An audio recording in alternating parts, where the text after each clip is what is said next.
अस्सलाम वालेकुम एवरीवन, मेरा नाम है मारूफ फारूक और इस लेक्चर में हम स्टार्ट करेंगे अपना पैराग्राफ 2 चैप्टर 4 फर्स्ट एड का।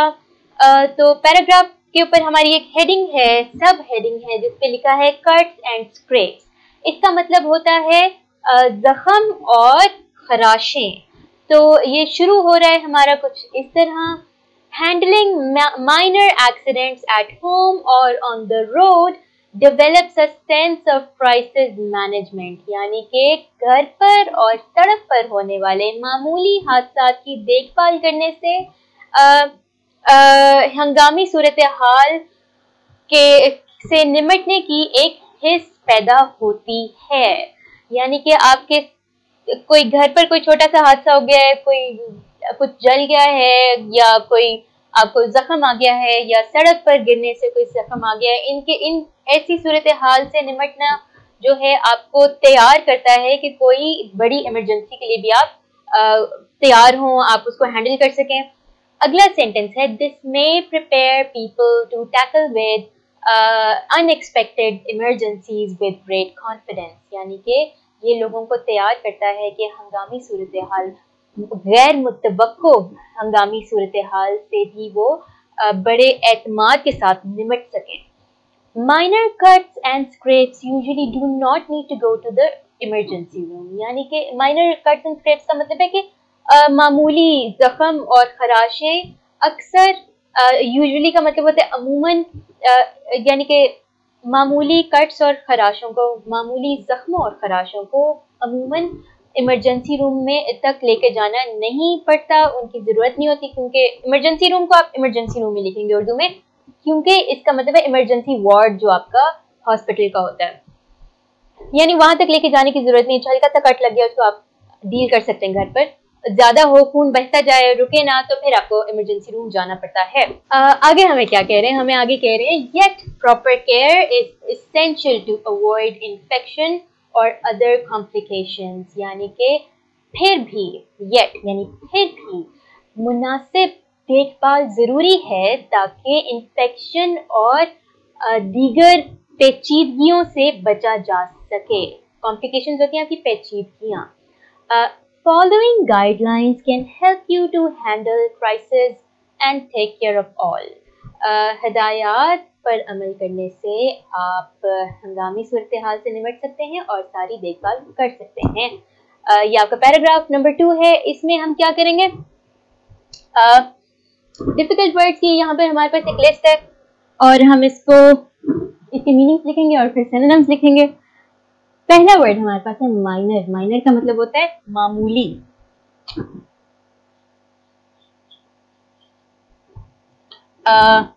सिनोनिम हम लिख सकते हैं अनइम्पोर्टेंट, और क्या लिख सकते हैं, स्मॉल भी लिख सकते हैं। अगला है अनएक्सपेक्टेड। अनएक्सपेक्टेड का मतलब है गैर मुतवक्को, यानी कि जिसकी आपने उम्मीद ना की हो, अचानक से कोई चीज जो हो जाती है, इसका सिनोनिम हम लिख सकते हैं सडन।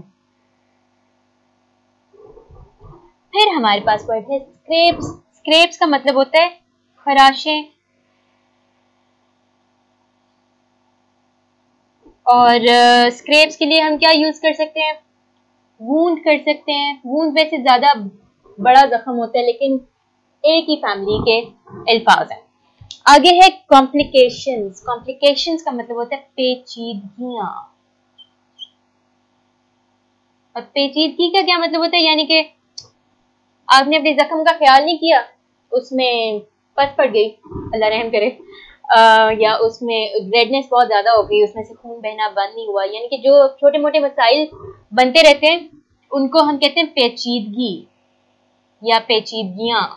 यहाँ पे मैंने कॉम्प्लिकेशंस लिखा है। अच्छा, एक और जो आप लिख सकते हैं, इसमें लिख सकते हैं मसला या मसाइल। फिर हम इसमें क्या लिख देंगे, सिनोनिम में लिख दें issues, problems, issues, same thing. Guideline. Guideline का मतलब होता है हिदायत। हिदायत किस चीज की, फर्स्ट एड की, जो हम अभी पढ़ रहे हैं। और सिनोनिम में इसमें लिख दें इंस्ट्रक्शंस।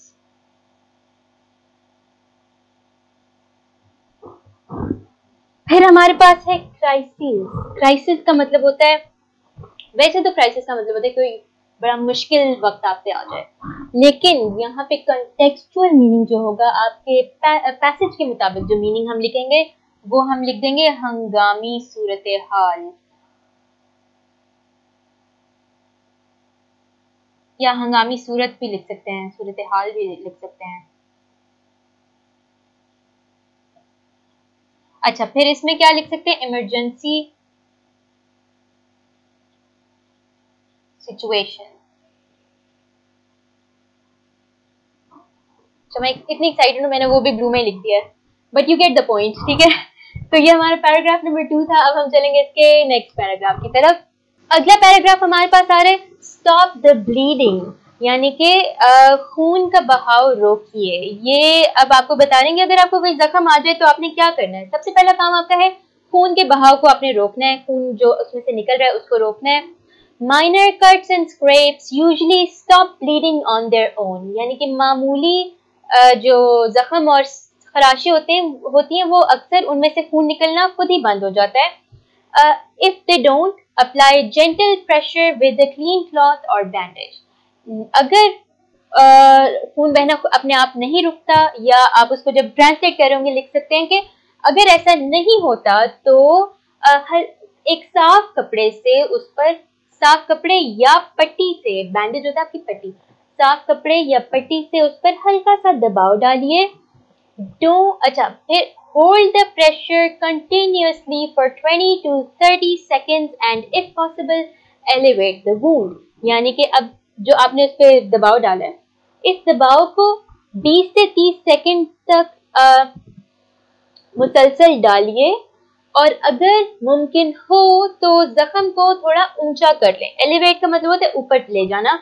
अच्छा, don't keep checking to see if the bleeding has stopped because this may damage or dislodge the clot that is forming and cause bleeding to resume, यानी कि बार बार ना देखिए कि खून का बहाव रुक गया है या खून बहना रुक गया है या नहीं, क्योंकि इससे जो खून उसके ऊपर जम रहा है, जो उस पर लिखा है the clot that is forming, यानी कि जो खून उसके ऊपर जम जाता है ना आपकी जल्द के ऊपर, और वो रोकता है आपके खून के बहाव को, तो वो उसकी बात कर रहे हैं। वो क्या कह रहे हैं, वो कह रहे हैं कि बार बार ना देखिए कि खून बहना रुक गया है या नहीं, क्योंकि इससे जो खून जम रहा है वो या तो उसको नुकसान पहुंच सकता है, या तो उसमें वो अपनी जगह से हिल सकता है, और इस वजह से खून बहना दोबारा शुरू हो सकता है।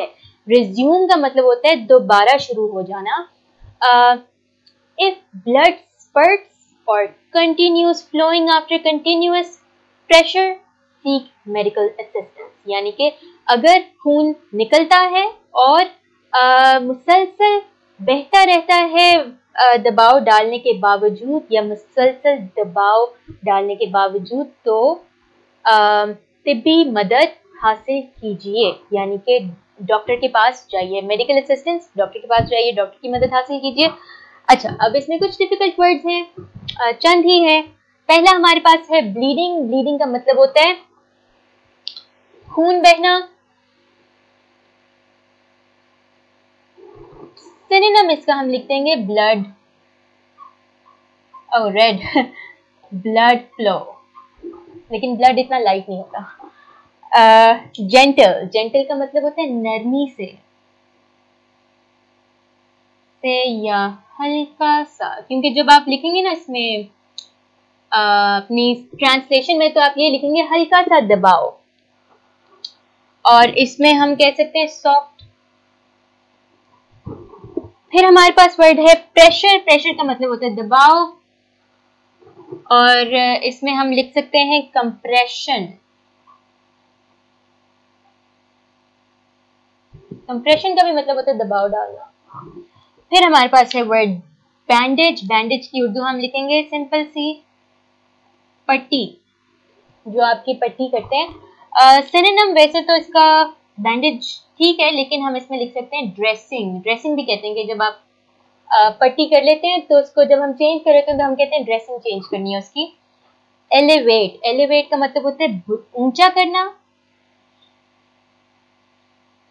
या बुलंद करना,